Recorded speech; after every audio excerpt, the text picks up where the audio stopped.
Hey, what's up, everybody? So, did you make it past that first session? I don't know if that was depressing or not, but I just feel that so many people blow smoke up our ass about how anybody can do anything. And quite honestly, I am a person that believes that. I do feel that while I've been helped in many, many ways, that I'm as close to a self-made man as you can get. Nobody has ever given me money. No one. I don't come from a history of entrepreneurs. I just come from families that went to jobs their whole lives, and that was it. And so this is, this is where I am in life, and I believe that I changed the trajectory of my family, at least on my side of the family, because, that's not what people did in my family, to start businesses and buy real estate and, help, help the community, really, or, I tried running for mayor, and I'll do that again. And so I feel like that it is possible to change your directory, the direction of your life. I believe it is possible to move, to stop going this way and then start going this way. I firmly believe that can happen. And so, but what you have to understand is that it is a moment of catharsis. You are being born again, so to speak, to steal a Christian ideology. You are waking up to a new world. And typically when people do that kind of thing, they have bottomed out. You see a lot of religious converts on death row, life in prison. People that quit drinking oftentimes, had ruined all of their relationships. Same with drug use. The pain of doing something is worse. The pain of not changing is worse than the pain of changing. And that's what change is that it is incredibly painful. It will rock your relationships. It will rock your belief system in yourself, your personal beliefs, your self-worth. You will be torn down. You will be like starting anew. And so that's why I think that maybe most people don't change, is because it's not worth it. It's not worth it. And I get it, because it's not easy. You going from a trajectory of a person that does a 9-to-5 job to being an entrepreneur is a baptism by fire. You are going to be broke. You could end up with post-traumatic stress disorder. You will be shaken to your core from fear. And then on top of it, your friends and family will just constantly tell you, I told you so. They'll just say it over and over again. I told you that wasn't going to work. I told you shouldn't get those properties. I told you shouldn't have done this. Told you should have just, guys, kept that job, man. How many times I've been told that in my life? That, I shouldn't do something. It's constant. I was told not to quit drinking. My kid told me to stop losing weight.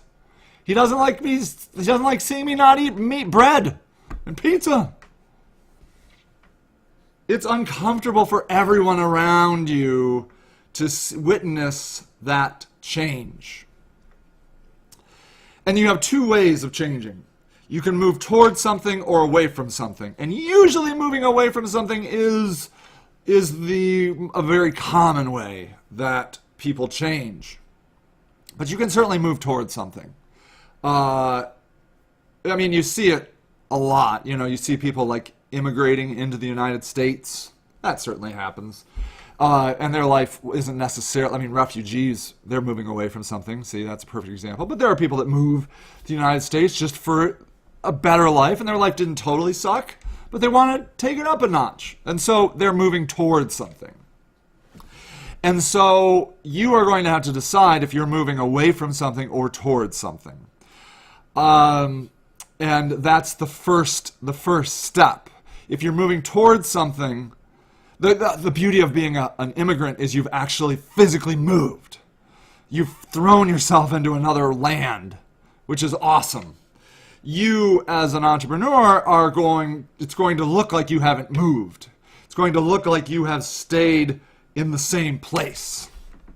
And, oh, sorry, did you see that? Ooh, wait, no, I can't do it. My green screen just greened out on me. So you are going to have to be conscious of that. Moving towards something is way harder than moving away from something, but I've seen failures on both sides. This quote is no joke, and I hear people say it all the time. This is a Dave Ramsey quote. If you will live like no one else, later you can live like no one else. Love that quote. Love it. Love it. And I hear people say it and throw it around, but you're seeing it said by a rich, successful guy on TV. And he's obviously had his hardships, he'll tell you. But I just wanted to talk to you what that's like. I mean, if you will live like no one else, okay? If you will live like no one else means shedding all the baggage. And a lot of it's stuff. Mortgages, car loans, school loans are a bitch. I don't have an answer.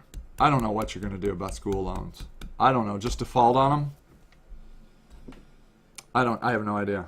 It's the worst. It's like Satan. It's hell on earth. Those fucking school loans. Filing for bankruptcy.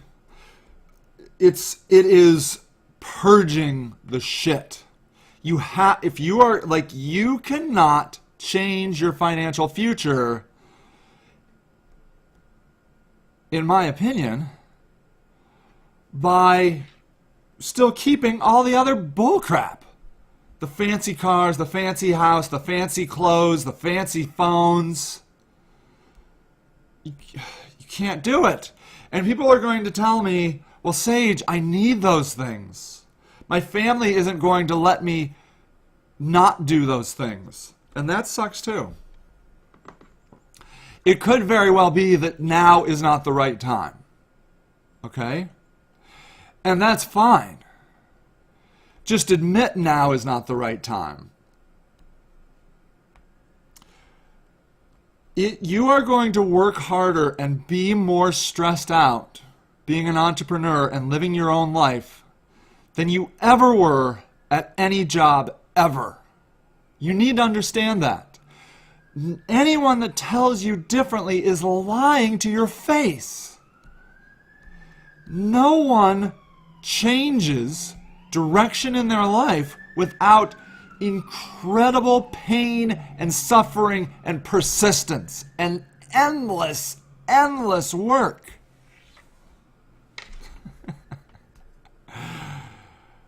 Sleepless nights, people yelling at you, telling you how terrible you are, losing big accounts. It is incredibly difficult. Look. Okay, I'm going to tell you this. My companies probably gross between $250,000 and $400,000 a year. Okay? Yay me! It's very disappointing, actually, for me, because it's been like that for a while. But I'm not a money guy. It's not what I'm about. It bothers me. I feel weak.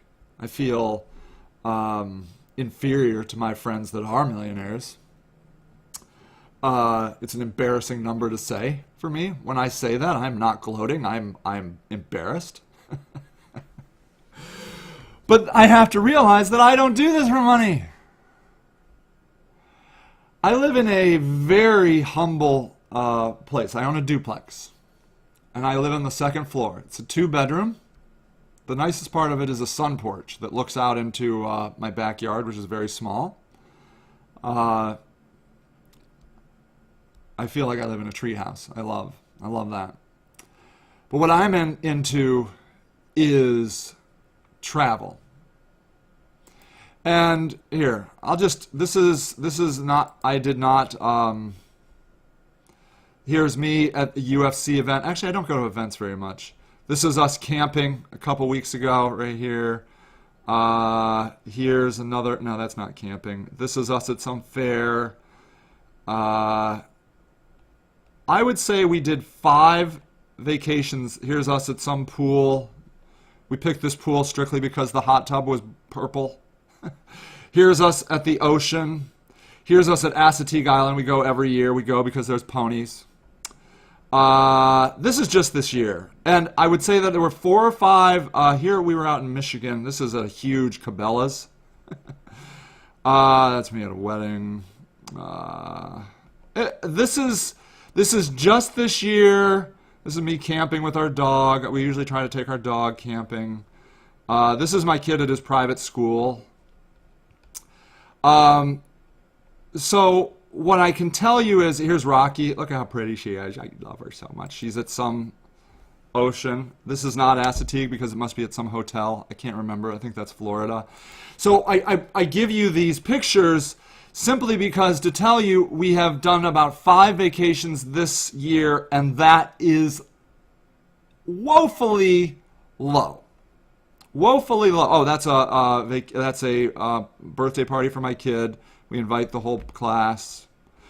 I'm an experienced guy, okay? I do not care where I live. Oh, here's some homeless people that I help. So this is this is my homeless stuff. The reason we've only went on 5 vacations this year is because my mom is sick. Oh, this is out west. Oh, look at this. Do you see that? Do you know what that is? That's that mountain in Close Encounters. Devil's Tower. Devil's Tower. We were camped. That was our campground. We were looking right at it. So yeah, that's what I do. That's what I do with my money. And so I do not live in a big house. I drive a fancy truck and I'm embarrassed by it. But I use the truck for my auction business. And I do love it. I do love my truck. It's one of those, it's a Ford F-150 Lariat, 4-door. Oh, God. It's guilty pleasure. Guilty pleasure. Because there's, whatever, $400 or $500 a month that I could be used traveling. And I could have just bought it, and it's on loan. I mean, not loan. I mean, I bought it, but I have a mortgage, or whatever you call it. I don't lease. I never lease. Never, ever lease. Buy a junker and never lease, okay? This is who I am. I live like no one else so that I can live like no one else. Do you understand? I buck the system all the time. I am a rebellious teenager. I like to give the middle finger to tradition. I hate it. I hate being told what to do. And that's what drives me. I live my life the way I want to live my life. I am not controlled by anyone else. And that, ladies and gentlemen, is freedom. I don't give a fuck what you think of me. Actually, I do. I have bad daddy issues. But in my strength, I will not change my position in life for you. I will hate it inside. I will cower and cry, and I don't cry actually, but I will whimper that you don't like me, but I won't change my life. for it. I won't live in a big house. I won't do things like other people do because of them. And that is why I live the way I live. And that has given me the freedom to be me. And that's what I am here to talk to you about. If you want that, that's what the next sessions are about. How to get there. Okay? You have to want it, and you have to be willing to give up everything for it. And maybe you shouldn't, quite honestly. You could be, if you got 5 kids, or shoot, 1 kid, and you're the main breadwinner of your family, maybe you do a little thing on the side on the weekends. But if you're young or you're retired, you don't really need the money, you don't have responsibilities, then man, burn it down, baby. Burn it down. If you want it, you can. All right, there you go. You have to be sure you want this. You have to. You really should go watch that movie, The Matrix, because it's the blue pill or the red pill. You gotta really, really want it, because otherwise, you're never gonna do it, and you'll be unhappy because you'll think you're a loser. You're not a loser. You just didn't really want it. That's all. That's all. All right, everybody. I will see you in the next session. Goodbye.